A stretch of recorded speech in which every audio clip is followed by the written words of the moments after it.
Hi, I'm Pratim Ranjan Bose, and you are watching Podcast with Pratim, presented by Iravathi Research and Communication Center or IRCC.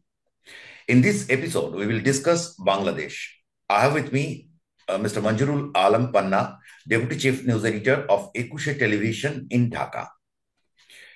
Before we start the discussion, it is an introduction of Manjurul. He is not one of the movers and shakers of Bangladeshi media. He is just a salaried journalist. I became curious about him after watching his podcasts, which are extremely balanced and yet highly critical of the ruling dispensation in Dhaka. And when I say ruling dispensation, this is, as you are aware, this is apparently a political administrative dispensation backed by army, but it is operating in a quasi-political manner, which means there are some political support groups of unidentified, or rather we can guess, but there is no banner on it. Now, a little bit of inquiry about Manjurul, and I am told that he was equally vocal against Sheikh Hasina government and was harassed substantially. He had to quit a couple of jobs under pressure, and ideally that should have made him a natural ally of the Yunus administration, which he is not. The third critical element which I came to know during our introduction over the telephone was he was a member of the student wing of Hasina's Awami League in his student days, and he had been into the staunchly anti-Jamaat institution, which is called Ghatok Dalal Ekattorer Ghatok Dalal Nirmul Committee. It is this institution which had been instrumental in collating evidences against the Islamist collaborator of the Pakistani army during the Liberation War. So that made him a very interesting character. And so let me start, Manjurul, with the first question first, which is very newsy. We know that a students' party will come, and these students have become the talk of the town, whether it is proclamation for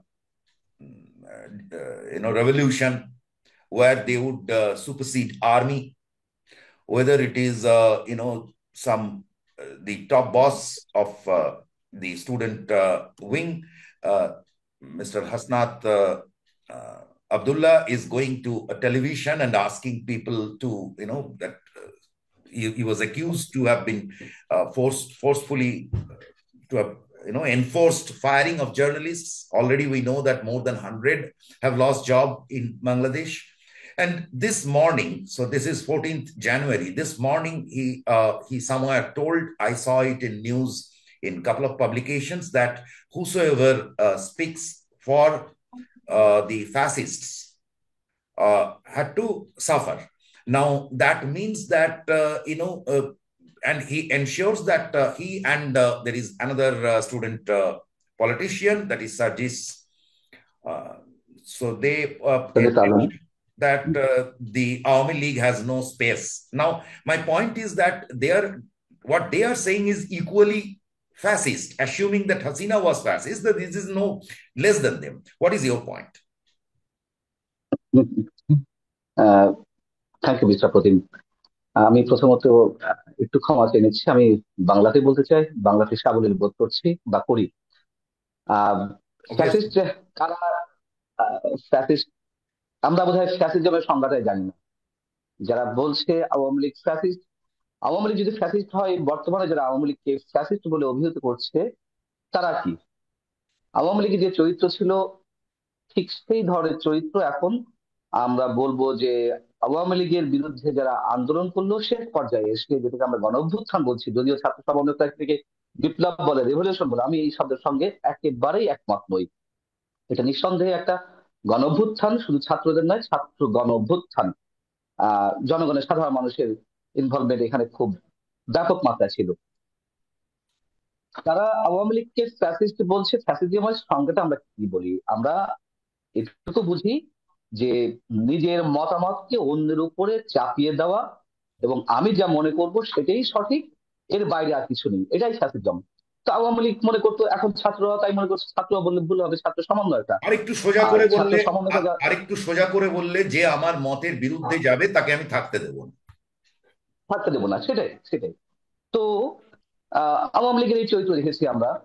Awami League থেকে আমরা বেরিয়ে আসতে চেয়েছি, আমরা স্বৈরাচারী শাসন ব্যবস্থা বলি, ফ্যাসিবাদী শাসন ব্যবস্থা বলি, বেরিয়ে আসতে চেয়েছি তো।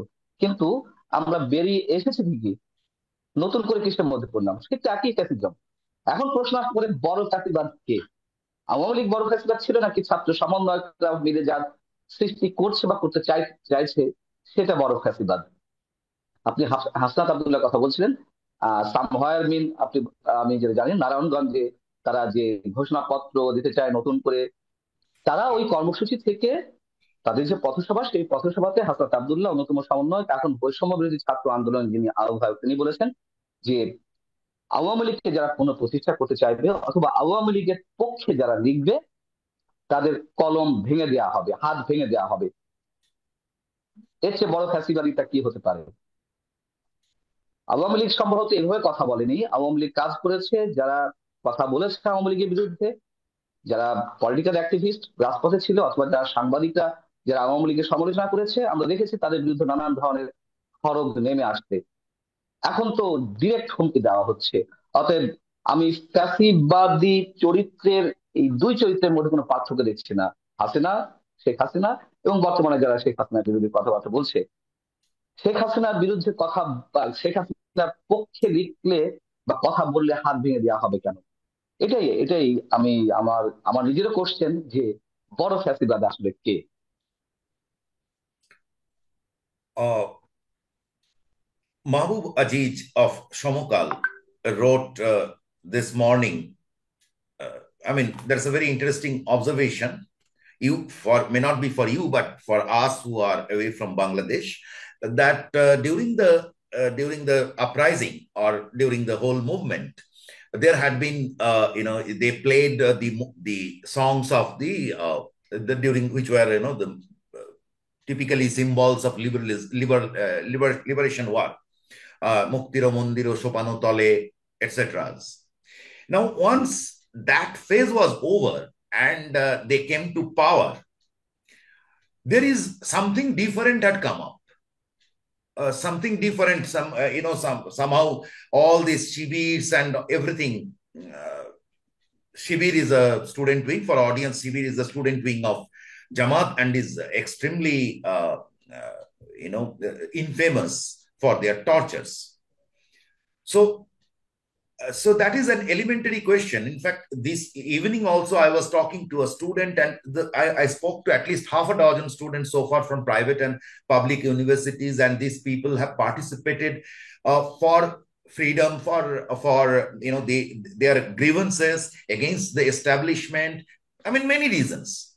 They were angry about the death of their uh, other students, fellow students, many reasons. But I don't find that people have really jumped into this for this kind of stuff. Uh, so, what's your take on this? উম আপনি কি যে স্টুডেন্টরা এই আন্দোলনে অংশগ্রহণ করেছিল, সাধারণ শিক্ষার্থীরা, তাদের কথা বলছেন? Obviously, obviously, the আচ্ছা, তাদের mass. সম্পর্কে যদি বলতে হয়, হ্যাঁ, তাদের সম্পর্কে যদি বলতে হয়, আহ অবশ্যই সাধারণ শিক্ষার্থীরা এই আন্দোলনে ছিল। 5 আগস্টের যে আন্দোলন, সেই শিক্ষার্থীদের আশা ভঙ্গ হয়েছে, স্বপ্ন ভঙ্গ হয়েছে। তারা যে আশাবাদ নিয়ে, তারা যে স্বপ্ন নিয়ে, তারা যে উদ্দেশ্য নিয়ে, লক্ষ্য নিয়ে এই আন্দোলনে এক কাতারে নেমেছিল, এখন যারা কথা বলছে, হাসনাত আব্দুল্লাহ, সার্জিস আলম, কিংবা আহ, আসিফ মাহমুদ, এরা তো লিডিং এ ছিল। লিডিং মানে প্রকাশ্যে ছিল কোটা বিরোধী আন্দোলনের জায়গা থেকে। সেটা তো এক দফা দাবিতে পরিণত হলো শেখ হাসিনার পতনের জন্য। তো সেখানে অনেক সাধারণ শিক্ষার্থী ছিল যারা আওয়ামী পরিবার, চিহ্নিত আওয়ামী আওয়ামী পরিবার, তাদের সন্তানেরও ছিল। 100%, ছিল একটা 100%. I have spoken to a couple of them. Right. তো তারা গিয়েছিল কি কারণে? তারা ওই শাসন ব্যবস্থার পতন চেয়েছিল। ওখানে কিন্তু কোনো বলা ছিল না যে আমরা একটা বিপ্লবী সরকার গঠন করব, আমরা বিপ্লব করতে চাই, আমরা নতুন করে সংবিধান লিখতে চাই, আমরা পুরো উল্টে পাল্টে দিতে চাই, এই ধরনের কিছু ছিল না। স্রেফ একটা শাসন ব্যবস্থার পরিবর্তন চেয়েছিল আওয়ামী লীগের, যে 15.5 বছরের শাসন, সেটা পরিবর্তন চেয়েছিল। আমি নিজেও তো ছিলাম আন্দোলনে, আমার সন্তানও ছিল, কিন্তু আমার কাছে মনে হয়েছে তারা যদি এটাকে বিপ্লব বলে থাকে, তাহলে এখন আমাদেরকে সেটি সংজ্ঞায়িত করতে হবে প্রতারণার বিপ্লব। তার কারণ নতুন ফ্যাসিবাদিতার দিকে বাংলাদেশ যাচ্ছে। তারা যেমন বলেছে বিএনপির উদ্দেশ্যে, তাদের সমন্বয়কদের মধ্যে থেকে যারা উপদেষ্টা পরিষদে আছে, সরকারে আছে, তারা যেমন বলছে যে এক জালিম থেকে মুক্ত হয়ে আমরা অন্য জালিমে যেতে চাই না। আই মিন, বিএনপির উদ্দেশ্যে বলেছে। যেহেতু বিএনপির এখন পাওয়ারে আসার খুবই একটা সম্ভাবনা, যদি ফ্রি ফেয়ার ইনক্লুসিভ নির্বাচন হয়ে থাকে, তারা বিএনপিকে প্রতিদ্বন্দ্বী মনে করছে। সেই জায়গা থেকে বলেছে এক জালিমের শাসন থেকে অন্য জালিমের শাসনে যেতে চায় না। কিন্তু তারা কি সৃষ্টি করছে, সেই প্রশ্নটা এখন সাধারণ শিক্ষার্থীদের, সাধারণ মানুষের।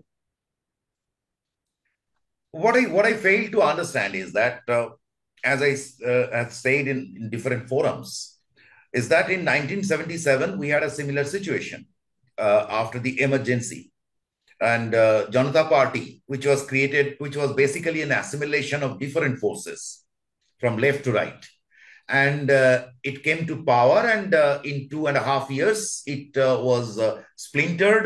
They failed miserably. These all are, so I can understand that if Yunus government administration, not government, could there are issues with their performance, I can understand, because it is an assimilation of different forces. But the point is that after that, I mean, there was not never a situation where Congress will be banned from participation. Please understand that in Indian context, the only time emergency had happened is once, right? So the impact is much larger for us, relative impact.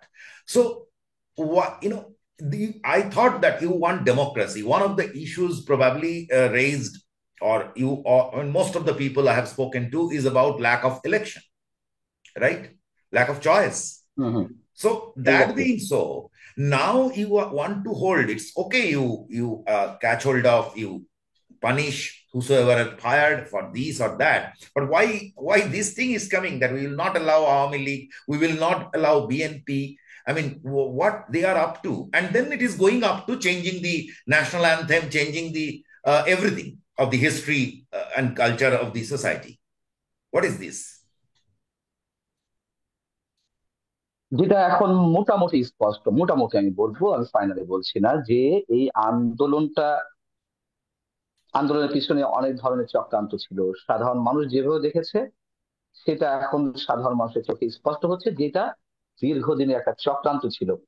যেহেতু কোটা বিরোধী আন্দোলনের সৃষ্টি হয়েছিল, কোটা বিরোধী আন্দোলনে দমন পীড়নের চেষ্টা চালালো সরকার। আহ যেখানে আওয়ামী লীগ সরকারে অবশ্যই অনেক ধরনের প্রচন্ড ভুল ছিল। শুধু ভুল নয়, তারা তো স্টিম রোলার চালানো শুরু করলো। আওয়ামী লীগ ফাঁদে পড়ে গেল। এবং এখন এসে যদি দেখা যাচ্ছে যে তারা সাধারণ মানুষের সেন্টিমেন্টটাকে কাজে লাগিয়েছে, আওয়ামী লীগের বিরুদ্ধে 15.5 বছর ধরে যে পুঞ্জীভূত ক্ষোভ, বাক স্বাধীনতা হরণ, গণতান্ত্রিক অধিকার হরণ, আহ একটা জগদ্দল পাথরের মতন বসে থাকা সাধারণ মানুষের কাঁধের উপরে দুর্নীতি, নানান ধরনের। আমি এটা তো অবশ্যই আমি একটা স্বৈরাচারী সরকার বলবো, অবশ্যই বলতে হবে। তো সাধারণ মানুষ কথা বলতে পারছিল না। যেই কথা বলছিল, যারা একটু সামনে এসে কথা বলছে, তারা আটক হচ্ছিল, অ্যারেস্ট হচ্ছিল, কারাগারে যেতে হয়েছে, জেলে থাকতে হয়েছে। এবং কথা বলতে গিয়ে অনেক সাংবাদিক টর্চারিং এর শিকার হয়েছে, চাকরি গেছে, জেলে গেছে, যার যার জায়গা থেকে অনেকেই এই ধরনের। আর আমি পলিটিক্যাল অ্যাক্টিভিস্টদের কথা তো বাদই দিলাম, পলিটিক্যাল দলে যারা আছেন তাদের কথা তো বাদই দিলাম। 15.5 বছর তো তারা তেমন কোনো কথা বলতে পারেনি, কথা বলতে চেয়েছে, বলতে দেওয়া হয়নি। এই সব কিছুর সমন্বয় যে পুঞ্জীভূত ক্ষোভ, সেই ক্ষোভের একটা বিস্ফোরণ কোটা বিরোধী আন্দোলনের মাধ্যমে আমরা দেখলাম। তো যে চক্রান্তের কথা আপনি বলছেন, অবশ্যই আমার কাছে মনে হচ্ছে এটা বিশেষ চক্রান্ত ছিল। নইলে সংবিধান ছুঁড়ে ফেলা, আমাদের 71কে ছোট করে দেখানো, 71-এর চেতনাকে দুমড়ে মুচড়ে এক ধরনের ফেলে দিয়ে সেখানে 24-এর চেতনাকে স্থান দেওয়া, এগুলো তো আমরা মানতে পারছি না, এগুলো কেউ মানবে না, সাধারণ মানুষ মানতে পারে না। এবং এই সব জায়গা থেকে আমাদের কাছে মনে হচ্ছে যে একটা বিশেষ চক্রান্ত ছিল। আমি আবারও বলি, এই আন্দোলনের প্রতি স্বতঃস্ফূর্তভাবে মানুষ সমর্থন জানিয়ে রাজপথে নেমেছিল। কাউকে না কাউকে তো এগিয়ে আসতে হয়। এবং আপনি ভালো করে জানেন যে দীর্ঘদিন ধরে একটা প্রচেষ্টার একটা পর্যায়ে এসে বিস্ফোরণের রূপ নেয়। হয়তো এই আন্দোলনের ছাত্ররা লাকি, তারা সফল হয়েছে, তারা সামনে ছিল। কিন্তু মজার কথা হচ্ছে যে যে ছাত্ররা এর মধ্যে ছিল, আমরা পরবর্তী দেখলাম যে একটা গ্রুপ এটাকে ছিনতাই করে নিচ্ছে। তার পরবর্তীতে আরো অনেক ঘটনা, ক্ষমতার ভাগাভাগি, কে কোন চেয়ারে বসবে, কার লোককে কোথায় বসানো হবে, এ ধরনের নানান জিনিস আমরা দেখছি। তো এসব জায়গা থেকে মনে হচ্ছে অবশ্যই একটা গভীর চক্রান্তের আহ সমাপ্তি আমি ঠিক বলবো না, এটা এখন সামনে আসছে, মানুষের সামনে স্পষ্ট হচ্ছে। তারপরে আমি একটু সাথে বলে দিতে চাই, হাসিনার পতনটি অনিবার্য ছিল। Absolutely. Uh, Hasina government came to power in 2009 January with the promise of the War Crimes Tribunal, right? And Right. Jamaat has been Jamaat and Razakar. These are the words you keep hearing from them. Every other sentence is these are the same words. Now, 15 years had gone by, and they had undisputed power, right? So Jamaat had stayed there. In fact, when I talk to students, Dhaka University students, they say that Jamaat was there. In the universities, there was power sharing between Jamaat, I'm talking about the teachers, Jamaat, BNP, Army League. So they were everywhere. I don't know about journalism. So so that being the case, I mean, when Hasina used to talk so much about one opponent, whether it is right or wrong, I'm not getting into that. Now that Jamaat apparently has an upper hand, it it is talking in again using Army League as a kind of a totem. What do you get out of it? Is it kind of a what should I mean? I should say a kind of got up game between themselves. God of game, হ্যাঁ, বলা যেতেই পারে। এবং যখন আপনি যুদ্ধাপরাধীদের বিচারের কথা বললেন, যে কয়েকটা কমিটমেন্ট আওয়ামী লীগের ছিল, যুদ্ধাপরাধীদের বিচারটি হয়েছে, টোকেন বিচার হয়েছে, সবার তো বিচার হয়নি। এবং আহ, আপনার কি মনে হয় না, মানে আমি তো মনে করি যে যুদ্ধাপরাধীর বিচারটি যখন একটা টোকেন বিচারের মাধ্যমে কয়েকজনের ফাঁসি হলো, যাবজ্জীবন কারাদণ্ড হলো, যারা ফাঁসি কাস্টে ঝুললেন যুদ্ধাপরাধের দায়ে, তাদের সন্তানেরা বসেছিলেন, তারা কি কোনো ধরনের ব্লু প্রিন্টের দিকে এগোয়নি? তারা হিউজ মানি তারা ইনভেস্ট করেনি আওয়ামী লীগের বিরুদ্ধে, শেখ হাসিনার বিরুদ্ধে? যদিও আমি মনে করি এই যুদ্ধাপরাধ বিচারটি শতভাগ সততার সঙ্গে হয়নি, স্বচ্ছতার সঙ্গে হয়নি, এটা আমি বিলিভ করি। আমি বলছি শতভাগ হয়নি, হয়তো 80%, 90% হয়েছে, কিন্তু ত্রুটি তো ছিল। যেমন সুখরঞ্জন বালী কেন হঠাৎ করে উধাও হয়ে গেলেন? সুখরঞ্জন বালী কে দেলোয়ার হোসেন সাইদির বিরুদ্ধে আহ, তিনি সাক্ষী হিসেবে দাঁড়িয়েছিলেন, বা সাক্ষী হিসেবে তার নাম অন্তর্ভুক্ত করা হয়েছিল ট্রাইব্যুনালে। তিনি উধাও হয়ে গেলেন। কেন তিনি উধাও হয়ে গেলেন? কারা তাকে উধাও করলো? যেহেতু তিনি সাক্ষী দিবেন না এটি মনে করে তাকে কেউ উধাও করেছে, গুম করে ফেলা হয়েছিল। পরবর্তী তিনি ফিরে এসেছেন। যাও, মূল যেটা পয়েন্ট সেটি হচ্ছে যুদ্ধাপরাধের বিচারের যারা দণ্ডিত হয়েছেন, তাদের সন্তানেরা অথবা তাদের দোসররা অবশ্যই অবশ্যই নানান ধরনের চক্রান্ত নিয়ে এগোচ্ছিল। So what was the government doing? I mean, just a quick remark from my side. What was the government doing? Running government, No, Hasina government. Hasina government politics করেছে। আহ জামায়াতের নিষিদ্ধের দাবি উঠেছিল যুদ্ধাপরাধের বিচারটি যখন শুরু হয়। জামায়াত তখন নিষিদ্ধ করেনি, জোর করে, ফোর্সফুলি তাদেরকে রাজপথের বাইরে রাখা হচ্ছিল। যতক্ষণ না পর্যন্ত একটা সংগঠন নিষিদ্ধ না হচ্ছে, আদালতের বিচারিক প্রক্রিয়ার মাধ্যমে, ততক্ষণ আমি সেই সংগঠনটিকে নিষিদ্ধ বলতে পারি না, তার কার্যক্রমের উপরে কোনো হস্তক্ষেপ করতে পারি না। জামাতের যে ভূমিকা 71-এ আমরা কম বেশি তো জানি।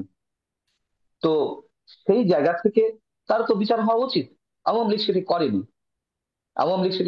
আওয়ামী লীগ রাজনৈতিক পুঁজি হিসেবে জামাতকে ব্যবহার করতে চেয়েছিল। এই জামাতকে তো সবাই ব্যবহার করেছে, বিএনপি করেছে, আওয়ামী লীগ করেছে।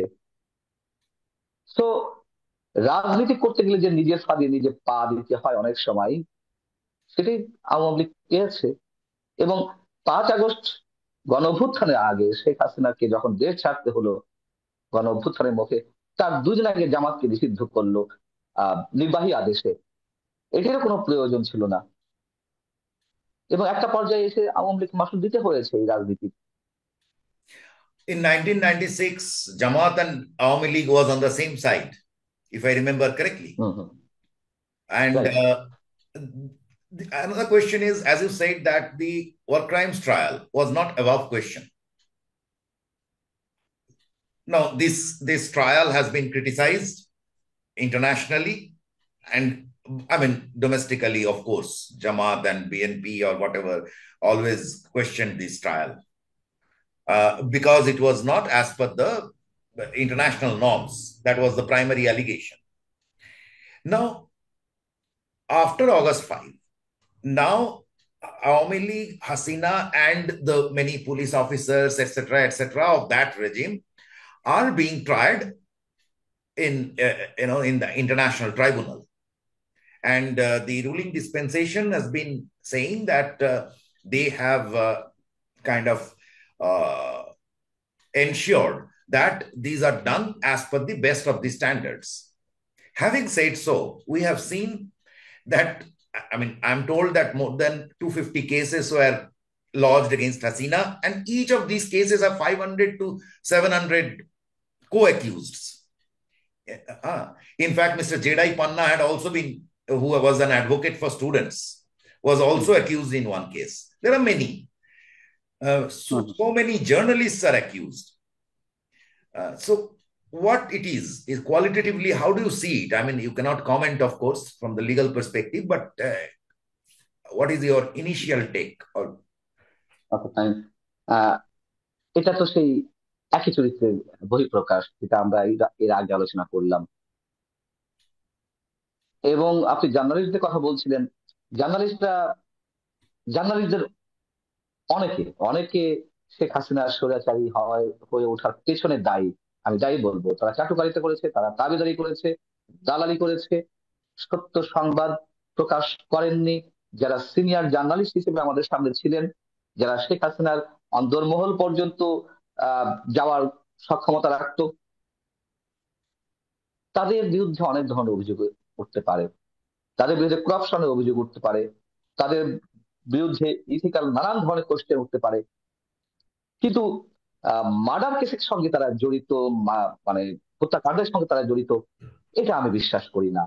এবং শেখ হাসিনা সরকারের সময় যেভাবে প্রতিহিংসা পরায়ণ হয়ে যাকে তাকে জ্বালাতন মামলায় দেওয়া হয়েছে, বিএনপির একজন সাবেক মন্ত্রী বা বিএনপি শীর্ষ পর্যায়ের একজন নেতা, যার বয়স 60-65, সে আমি বলতে পারি এহসানুল হক মিলন, সাবেক শিক্ষা প্রতিমন্ত্রী বিএনপি গভর্নমেন্টের, তার বিরুদ্ধে রেপ কেস দেওয়া হলো 80 বছরের বৃদ্ধাকে রেপ করার জন্য। সেম জিনিস চলছে এখন, সেম জিনিস। এবং যুদ্ধাপরাধ ট্রাইব্যুনালে যে মামলাগুলো শেখ হাসিনার বিরুদ্ধে উঠেছে, এটাও চক্রান্তের একটা অংশ। চক্রান্ত অংশ বলতে উঠতেই পারে, কিন্তু আমরা নানান দিকে ইকুয়েশন দাঁড় করালে বুঝবো যে জাস্ট প্রতিহিংসা। এই ট্রাইব্যুনালে যুদ্ধাপরাধীদের বিচার হয়েছে, শেখ হাসিনার সরকারের সময় গড়ে ওঠা ট্রাইব্যুনাল, সেই ট্রাইব্যুনালে মানবতা বিরোধী অপরাধের বিচার হচ্ছে শেখ হাসিনার। এই ট্রাইব্যুনালে যুদ্ধাপরাধের পক্ষে যিনি আইনজীবী ছিলেন তাজুল ইসলাম, তাকে এখন এই ট্রাইব্যুনালে করা হয়েছে চিফ প্রসিকিউটর। এই ট্রাইব্যুনালে যিনি এই ট্রাইব্যুনাল ঠিক নন, মানে এই ট্রাইব্যুনালে যাদের বিচার হয়েছে যুদ্ধাপরাধীদের, তাদের পক্ষে লবিস্ট হিসেবে কাজ করেছিলেন, আমার নামটি এই মুহূর্তে মনে পড়ছে না, তিনি আবার এখন পরামর্শক হয়েছেন এই চিফ প্রসিকিউটরের। তো একেবারে সেম সিনারিও, সেমটা মানে বিপরীত দিক থেকে যে আমরা যদি চিন্তা করি, সেম সিনারিও যেগুলো প্রতিহিংসার জায়গা থেকে হচ্ছে। তাজুল ইসলাম আমি ধরে নিলাম, আমি ব্যক্তিগতভাবে তাকে চিনি জানি, আমার টকশোতে তিনি এসেছেন, তিনি ভালো লয়ার, যথেষ্ট আর্গুমেন্ট তিনি তুলে ধরতে পারেন লজিকের সঙ্গে। তো তাকে অন্য কোথাও দেওয়া যেত, তাকে সুপ্রিম কোর্টের অ্যাটর্নি জেনারেল করা যেত যদি তাকে পুরস্কার হিসেবে দিতেই হয় পদবি। কিন্তু কেন সেই ট্রাইব্যুনাল, যেই ট্রাইব্যুনাল যুদ্ধাপরাধের পক্ষে তিনি লড়েছেন, সেই Very ট্রাইব্যুনালে significant, Sheikh very Hasina. significant, and very, হ্যাঁ, it's an eyesore, to be much more precise. Right. তো প্রতিহিংসা এবং চক্রান্তের অংশ এটা আমি মনে করি। শেখ হাসিনার বিরুদ্ধে মামলা হতেই পারে, অবশ্যই হবে, তিনি যা করেছেন। আর তার বাহিনী যে সব আচরণ করেছে, গুম খুনের সঙ্গে জড়িত, লুটতরাজির সঙ্গে জড়িত, অবশ্যই আহ তিনি অনেক সংখ্যক মামলার আসামি হতে পারেন, বিচারের মুখোমুখি হতে পারেন, বিচারে যদি দোষী সাব্যস্ত হন, হতেই পারেন। কিন্তু কেন একই ধরনের সিনারিও আমরা দেখছি? I'll expect your quick remarks. This is the last question. So one, I mean, from your version, what I get is that the primary expectation and what was promised by Dr. Yunus is that there will be, well, the other one was we didn't expect that there will be a reboot, but that democracy will be restored and the country will be reformed and etc. etc. So we are not seeing signs of democracy, basic tenets of democracy as yet. Probably so. I don't know whether you would agree or not. Secondly, what is your expectation? Because in Bangladesh, and I'm sure you have a hell lot of grievances against India. So, what is your expectation from India? And we are talking at a time when the geopolitics is likely to get a little bit more interesting. Okay, expectation আমাদের জায়গা থেকে যে একটা free, fair, inclusive নির্বাচন হোক, এবং এই নির্বাচন সুষ্ঠুভাবে না দেওয়ার কারণেই শেখ হাসিনার আজ এই পরিণতি। আমি বিশ্বাস করি অনেক ধরনের চক্রান্তের শিকার হয়তো তিনি হতে পারতেন বা হয়েছেন, কিন্তু 2014-তে যে নির্বাচনটি করলেন, সেই নির্বাচন তো প্রহসনের নির্বাচন, আনকন্টেস্টেড অবস্থায় 154 জন এমপি নির্বাচিত হলেন, পৃথিবীর ইতিহাসে বিরল। বিএনপিকে নির্বাচনে আসতে দেওয়া হলো, তত্ত্বাবধায়ক সরকার বাতিল করা হলো। 2018-তে যেহেতু বিএনপি সমালোচিত হচ্ছিল, বিএনপি কেন নির্বাচন জানে, বিএনপি নির্বাচনে এলো টেস্ট কেস হিসেবে, দেখা গেলো দিনের রাত, দিনের ভোট রাতে হয়ে গেল। 2024-এর বিষয়টি আপনারা সবাই জানেন, আমি দামি মার্কা নির্বাচন হলো, সব নিজেরা নিজেরা নির্বাচন করলো, মানুষ ক্ষুব্ধ হতে থাকলো। 3 টার নির্বাচন, 15 বছর, যেই ছেলেটির বা যে মেয়েটির বয়স ছিল 2009-এ 8 বছর বা 8-এ, তার বয়স এখন 24 বছর, পরিপূর্ণ যুবক, ইয়াং, তারা ভোট দেওয়ার একবারের জন্য সুযোগ পায়নি। যদি, আমি এখনো বিশ্বাস করি যদি নির্বাচন ঠিক মতো দিতেন শেখ হাসিনা, তার এই পরিণতি হয়তো ভোগ করা লাগতো না। তিনি হয়তো নির্বাচিত হতেন, 2014-তে আসতেন, হয়তো ভালো কাজ করে 2018-তে আসতে পারতেন, পরে কি হতো সময় বলে দিত। আমি যখন একটা কথা সবসময় বলি সেটি হচ্ছে যে, তখন আমি বিভিন্ন জায়গায় এই কথাই বলেছি, যদি জামাতে ইসলামী নির্বাচনের মাধ্যমে ক্ষমতায় আসে, আসুক না, আসুক। আপনি নদীর পানিকে যখন, নদীর পানির ফ্লোকে যখন জোর করে আটকানোর চেষ্টা করবেন বাঁধ দিয়ে, সেই পানির তোর আপনি আটকাতে পারবেন না কোনোভাবে ন্যাচারালি। সেটি কোনো না কোনো ভাবে যেখানে সেই ছিদ্র পাবে সেখান থেকে ফুসে উঠবে। তো আপনি ন্যাচারালি বাইরে গিয়ে কিছু করবেন, প্রকৃতি তার প্রতিশোধ নেবেন ন্যাচারালি, এগুলো মানুষের বিস্ফোরণটা জাগবে। এখন যেটি হয়েছে, এখনকার এক্সপেকটেশন যদি বলেন, ঠিক, আমরা দেখতে পাচ্ছি যে যায় লঙ্কায় সে হয় রাবণ, বাংলায় একটা কথা আছে, ক্ষমতার মসনদে বসতে পারলেই সবকিছু আমার। ডক্টর মোহাম্মদ ইউনূস সাহেব, তিনি নিজে যা করছেন অথবা তিনি যাদের দ্বারা পরিচালিত হচ্ছেন, ক্ষমতা দীর্ঘায়িত করার প্রচেষ্টা চলছে, নির্বাচন বিলম্বিত করার চেষ্টা করছে। আমি যে কথাই বললাম, হ্যাঁ, ফ্রি অ্যান্ড ফেয়ার ইলেকশনের মাধ্যমে যদি এই ছাত্র সমন্বয়করা যে নতুন একটা কিংস পার্টি করতে যাচ্ছে, একটা রাজকীয় দল করতে যাচ্ছে, এমনিতেই তো আপত্তি রয়েছে নানান ধরনের, আমাদের রিপোর্ট রয়েছে যে অবজেকশন রয়েছে, এইভাবে কোনো দল আত্মপ্রকাশ করতে পারে না। সরকারের ছাত্র উপদেষ্টা রয়েছে, ছাত্রদের প্রতিনিধি হিসেবে উপদেষ্টা রয়েছেন, তাদের ইন্ধনে, তাদের নার্সিং এ একটা নতুন দল আসছে, নানান ধরনের সুযোগ সুবিধা ভোগ করে। তারপরেও ধরে নিলাম অনেক ধরনের আপত্তি থাকা সত্ত্বেও এই দলটিও যদি একটা ফ্রি ফেয়ার ইলেকশনের মাধ্যমে আসে ক্ষমতায়, আসুক, কোনো সমস্যা নেই। পরে মানুষ যা বোঝার মানুষ করবে। মানুষ যদি মনে করে যে হ্যাঁ তারা ভালো, গ্রহণ করবে, খারাপ হলে প্রত্যাখ্যান করবে। ঠিক সেই জায়গা থেকে আমি বলছিলাম যে জামাত নির্বাচনে আসে, আসুক। এই দেশের মানুষই তো ভোট দিয়ে জামাতকে নিয়ে আসবে। যদি মানুষ তাদের প্রতি আস্থা রাখে, নিয়ে আসুক। যখন মানুষ আবার বুঝবে না এটা আমরা ভুল করেছি, প্রত্যাখ্যান করবে। ঠিক এখন যেমন করছে, ছাত্র সমন্বয়কদের বিশ্বাস করে আন্দোলনে নেমেছিল, এখন তারা প্রতারিত হয়েছে, তারা এখন রুখে দাঁড়াচ্ছে, মানুষ এখন কথা বলতে শুরু করেছে, অনেক ধরনের হুঙ্কার আছে, অনেক ধরনের হুমকি আছে, তারপরেও মানুষ আস্তে আস্তে কথা বলছে। এখন প্রয়োজন একটা নির্বাচন। এটা খুব স্বাভাবিক কথা, এটা আমরা স্বাভাবিক। সবাই জানি, এটা আমার কথা নয়। আমার কথা নয় যে, বিষয়টা হচ্ছে যে আপনি ন্যাচারালিটি বাইরে গিয়ে, স্বাভাবিকতা বাইরে গিয়ে খুব বেশি কিছু করতে পারবেন না। এবং যা কিছু হচ্ছে এই মুহূর্তে, তারও একটা রিয়াকশন নিশ্চয় আছে। যেমনটা মানুষ চুপ ছিল, চুপ ঠিক থাকেনি, কথা বলতে পারেনি, প্রতিবাদ করতে পারেনি, একটা সময় বিস্ফোরণ জাগলো। ঠিক এখন বিস্ফোরণ তো দেখতে যাচ্ছে, যেটা কোনোভাবেই মানুষ মেনে নিতে পারছে না। আর ইন্ডিয়ার কাছ থেকে কি এক্সপেকটেশন, মিস্টার প্রতিম? এই যে আপনি ওপার থেকে কথা বলছেন, আমি এপার থেকে কথা বলছি, আমাদের মধ্যে নিশ্চয়ই একটা বন্ডিং আছে, একটা আত্মার সম্পর্ক আছে। আপনি একটা অডিয়েন্সের কারণে হয়তো ইংরেজিতে আমাকে কোশ্চেন করছেন, আমি বাংলায় কথা বলছি, উত্তর দিচ্ছি। আহ এবং আপনি বোঝার চেষ্টা করছেন as a senior most journalist, আপনি জানার চেষ্টা করছেন কি হচ্ছে কি হবে। বিকজ বাংলাদেশ বিপদে থাকতে ভারত ভালো থাকতে পারবে না, ভারত Kotoi. বিপদে থাকতে Never. বাংলাদেশ ভালো থাকতে Never. পারবে You না। can you এবং cannot live with your the next, if the next house is on fire, I am not safe, however powerful I am. Exactly.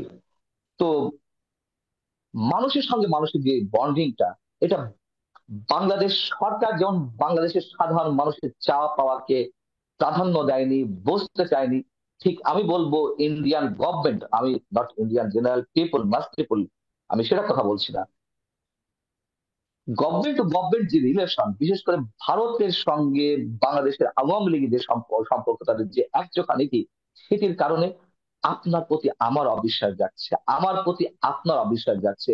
আমরা যারা সাধারণ মানুষের মধ্যে যে বন্ডিংটা, যে আহ একটা আত্মার সম্পর্ক, আমাদের একটা ঐতিহাসিক সম্পর্ক রয়েছে, সেখানে ছেদ পড়ছে। আমরা একে অন্যকে শত্রু বলে মনে করছি। আমাদের কালচার, হাজার বছরের সংস্কৃতির অনেক ধরনের মিল রয়েছে, কিন্তু শুধুমাত্র রাজনীতির কারণে গভর্নমেন্ট গুলা, বাংলাদেশে একটাই গভর্নমেন্ট, আওয়ামী লীগ। আর ইন্ডিয়াতে যারাই আসছেন, কিন্তু বিজেপি হোক কংগ্রেস হোক, তারা তো বাংলাদেশের মানুষের চাওয়া পাওয়াকে প্রাধান্য দিচ্ছে না। সোমবার ভারতের সেনাপ্রধান উপেন্দ্র দ্বিবেদী সাহেব যে কথাটি বলেছেন, অনেকগুলো কথা বলেছেন। তিনি বলেছেন নির্বাচিত সরকার ছাড়া, সাংবাদিকদের, আপনাদের সাংবাদিকদের প্রশ্নের জবাব বলেছেন, নির্বাচিত সরকার ছাড়া ভারত বাংলাদেশ দুই রাষ্ট্রের স্বাভাবিক সম্পর্ক সম্ভব নয়। এটা তো সত্য যে একটা রাজনৈতিক সরকার যত নিকৃষ্টই হোক না কেন, একটা অনির্বাচিত কিংবা সামরিক সরকারের চেয়েও ভালো, নিঃসন্দেহে। এটা আমি বিশ্বাস করি, নিশ্চয়ই আপনি আমার সঙ্গে একমত, যে একটা রাজনৈতিক সরকার যে কোনো অনির্বাচিত সরকারের চেয়ে ভালো। এবং তিনি সেটি বলতে চেয়েছেন, তিনি সেটাকেই মিন করতে চেয়েছেন যে বাংলাদেশের জন্য একজন একটা নির্বাচিত সরকার I'm প্রয়োজন। just adding কিন্তু a point here, is that what General Trivedi said is, I mean, in India, the army and the diplomatic languages go in one direction. There is no difference in that. So, if you have noticed, our foreign office has also maintained a similar line. They said that they are looking forward to তো election. তো তিনি বলেছেন নির্বাচিত সরকারের কথা, খুব ভালো। এবং আপনাদের পররাষ্ট্র মন্ত্রণালয় বা বিদেশ মন্ত্রকের যারা মুখপাত্র, রণধীর জয়সওয়াল, তিনিও একই ধরনের ল্যাঙ্গুয়েজ ইউজ করেছেন, বা আপনাদের যারা নীতি নির্ধারক আছেন তারা বলছেন ঠিক আছে, ওকে, ওয়েলকাম। কিন্তু আমাদের হাসি লাগে, আমরা এটা তখনই বিশ্বাস করতে চাইতাম ভারতের প্রতি, যে তারা আসলে একটা নির্বাচিত গণতান্ত্রিক সরকারের সঙ্গে কাজ করতে চায়। কিন্তু আমাদের অতীত অভিজ্ঞতা খুবই ভয়ঙ্কর। তারা তো নির্বাচিত সরকারের প্রতি বা একটা সুষ্ঠু নির্বাচনের প্রতি গুরুত্ব দেয়নি, ভ্রুক্ষেপ করেনি। তারা তাদের পছন্দের জায়গা থেকে একটা বিশেষ দলকে বেছে নিয়েছে। আওয়ামী লীগ ছাড়া তারা অন্য কোনো দলের প্রতি আস্থা অর্জন করতে পারে না। হয়তো এর পিছনে নানান ধরনের যুক্তি থাকতে পারে, কিন্তু তারা তো চায়নি নির্বাচিত সরকার, তারা চায়নি বাংলাদেশে সুস্থ গণতান্ত্রিক প্রক্রিয়াটা নির্বাচন হোক।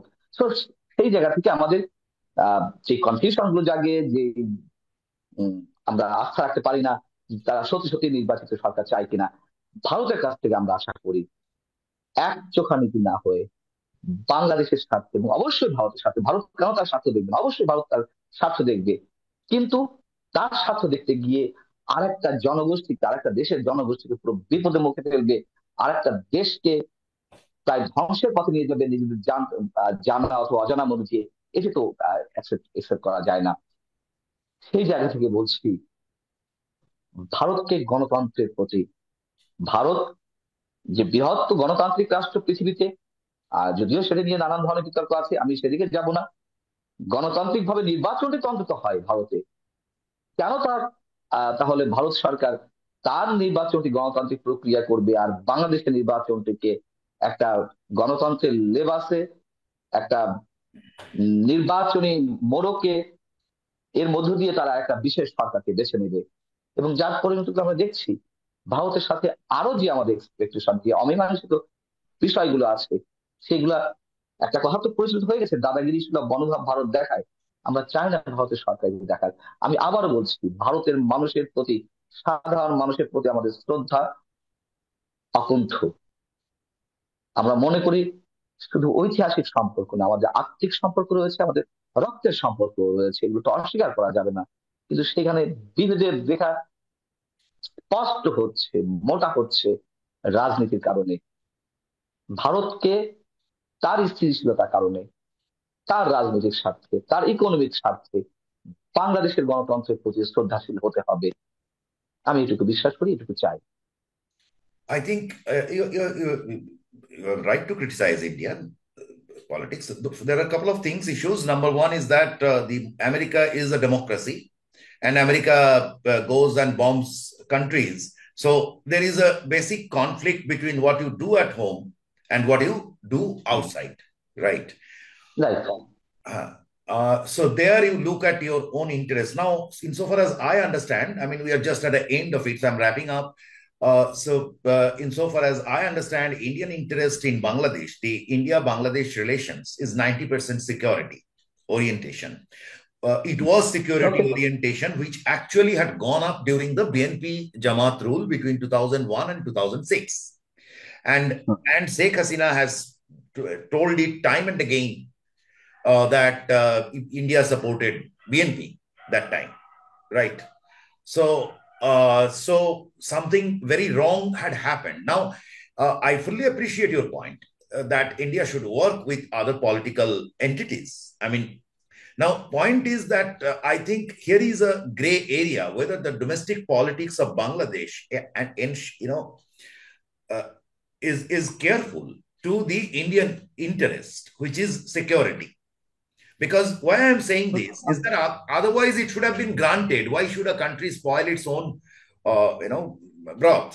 But look what is happening. You are releasing terrorists out of jail. The AVT chief, he has come out. He got a hero's welcome almost.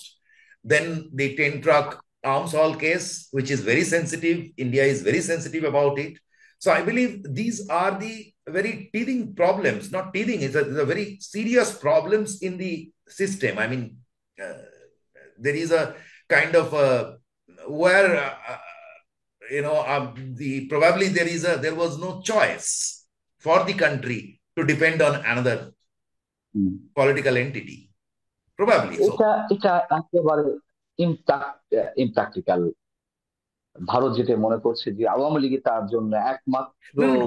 No, no, no. Bharat, security. India didn't think. I said that India supported, as Hasina না, said, that চেষ্টা করে, India supported BNP. না ঠিক আছে, যদি তারা না পারে অন্য কোন রাজনৈতিক দলকে তাদের আস্থায় নিতে বা তাদের প্রতি, অর্থাৎ ভারতের প্রতি আস্থাশীল না করতে, এটা আমি বলবো যে ইন্ডিয়ার ডিপ্লোমেসির ব্যর্থতা। বিকজ অফ এখানে তো ভারত জুজুর একটা So you রাজনীতি won't আছে। blame Indian Bangladeshi domestic politics for constantly No, going the other way. আমি আমি একেবারেই যে তাদেরকে ব্লেম করছি না তা নয়, তা নয়। এই নির্বাচনের আগে, 7 জানুয়ারি নির্বাচনের আগে, আমি যতদূর জানি, আপনি আমার চেয়ে অনেক ভালো জানতে পারেন, বিএনপির পক্ষ থেকে অনেক ধরনের চেষ্টা করা হয়েছিল, অনেক ধরনের চেষ্টা করা হয়েছিল, বোঝানোর চেষ্টা করা হয়েছিল যে আমরা পারস্পরিক স্বার্থের ভিত্তিতে নতুন করে কোনো সম্পর্ক তৈরি করতে পারি কিনা। হয়েছিল তো, সেটা পারা যায়নি। এবং এখানে তো শুধুমাত্র বিএনপি আওয়ামী লীগের সাথে ইন্ডিয়ার সম্পর্ক বা সিকিউরিটির সম্পর্ক, সিকিউরিটি মেড ফ্যাক্টর। এখানে তো আপনি জানেন যে আরো বড় ধরনের খেলা আছে। ওদিকে আমেরিকা, এদিকে চীন, এদিকে অন্যদিকে ভারত। চীনকে প্রতিরোধের জন্য কাকে আস্থা নিতে হবে, কে থাকতে ভালো হবে, এই বিষয়গুলো তো ইন্ডিয়ার ক্ষেত্রে কাজ করেছে, তারা তো বিবেচনা নিয়েছে এগুলা। কিন্তু নিয়ে ভুল পদক্ষেপে গেছে তো সম্ভবত, যে একটাকে আমরা বেছে নিচ্ছি। আমি No, যতদূর জানি I think they আমার were কাছে। out of option. Unfortunately, well, there is every room to criticize, but I হতে believe পারে, অনেক কিছু India হতে পারে, was went a হতে পারে। little out of option here. That hmm, hmm. in তো 2014, BNP did not want to participate without Jamaat. India's objection was to Jamaat. Hmm, And in সেটা সেটা 2018, BNP did participate, um, but that right. election was a farce. That is a fact. And she won it, and we had to, I think, India had no choice than supporting, recognizing the government. সেটা আমি মনে kori সেটা সেই সময়ের জন্য India And we বিশ্বাস also স্থাপন should করতে পারে। appreciate one fact that after the when Hasina came, right, everyone blames India even for 2009 election. But if we may remember the global situation at that very moment, and then US and Europe was all for this bloc. So there was a hmm. situation also, probably. I mean, you and me may not be knowing, we can keep arguing for long time. হতে পারে, right. তবে আমি একটা কথা বলবো, সেটা হচ্ছে যে আপনি যে 2014 কথা বলছেন, হয়তো ঠিক। আমি আপনার যে সোর্স বা আপনার যে ইনফরমেশন, আমি অবশ্যই সেটাকে মেনে নিচ্ছি। কিন্তু 2014টা 2024 নাও হতে পারতো। Sure, I do agree. I do agree. I do agree. I fully agree with you. I fully না agree with হওয়ার তো you. কোনো কোনো কারণ নেই। There তো is no excuse. এবং There is no excuse. First of all, there is I mean, no excuse is enough to justify the continuation of a government without holding election. Do you, I mean, right. so there cannot be any excuse for that. I do agree to your basic point. I only added some. I mean, I am only trying to just turn the mirror towards Bangladeshi politics, where a government has come, interim government, and in its official statements, it said that and unofficial statements, it wanted to work with India. Fair enough. এটা বলেছে, এটা বলেছে। এবং এবং এবং আমি মনে করি যে বাইরে তো But যেতে then they পারছে না, worked, তারা যেটা বলেছে। then they worked against India. One is the basic একটা অংশ, sensitivity.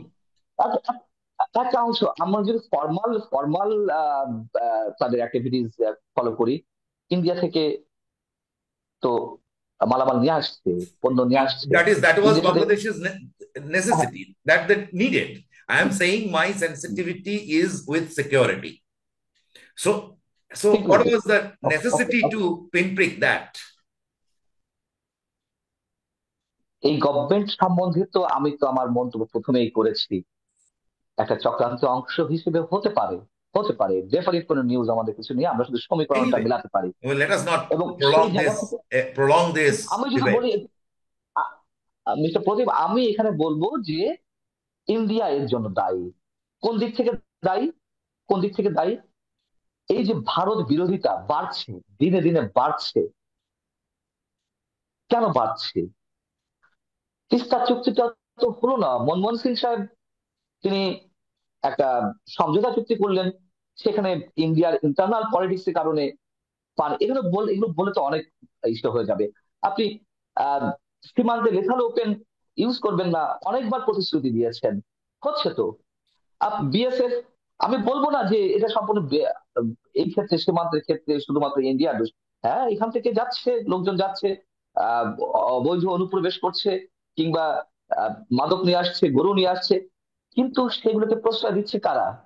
বিএসএফ এর সহযোগিতা না থাকলে, ভারতীয় সীমান্তরক্ষী বাহিনীর সহযোগিতা না থাকলে কি সম্ভব? গরু আসে কোত্থেকে? এটা আপনি আছে খুব ভালো জানেন।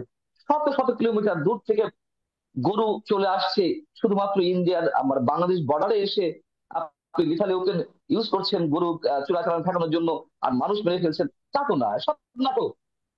গরু যদি চোরাচালান বন্ধ করতেই চান, গরু তো আসছে শত শত হাজার হাজার মাইল দূর থেকে, I agree. সেখান থেকে কেন আটকানো হচ্ছে না? I agree. I agree. তো তো এই যে তিস্তার পানি চুক্তি, এই যে সীমান্ত হত্যা, এই যে ইমব্যালেন্সড ট্রেড, এগুলো এগুলো তো অবশ্যই ইন্ডিয়াকে সচেতন হওয়ার দরকার I ছিল, do agree. সজাগ হওয়ার I do দরকার ছিল। agree. And you may also know that we have a federal system, and they are both the BJP government and the Congress government in the center were equally keen for the Tista Pact. But because of the federalism, we had to stop because there are some joint consensus is required. Anyway, but I think you will also appreciate, and I'm just going to end it here. You will also appreciate that over the last 15 years, a lot many things has happened. We are probably not looking at the good sides also, because this is, right at this moment, all of you are a little bundle of nerves, which is quite practical. But the land boundary agreement, which was a major source of problem, has been settled. The maritime boundary has been settled. These are very big issues because, between India and China, these issues are not settled as yet, the land boundary, which is so. And I'm not prolonging it, but there are many areas where these things were pending for decades, were resolved. So let us end it here. If we prolong it, I think our audience will not like it. So thank you very much for giving your time. It's quite late over there now. Thank you so much. Thank you very much. Bye.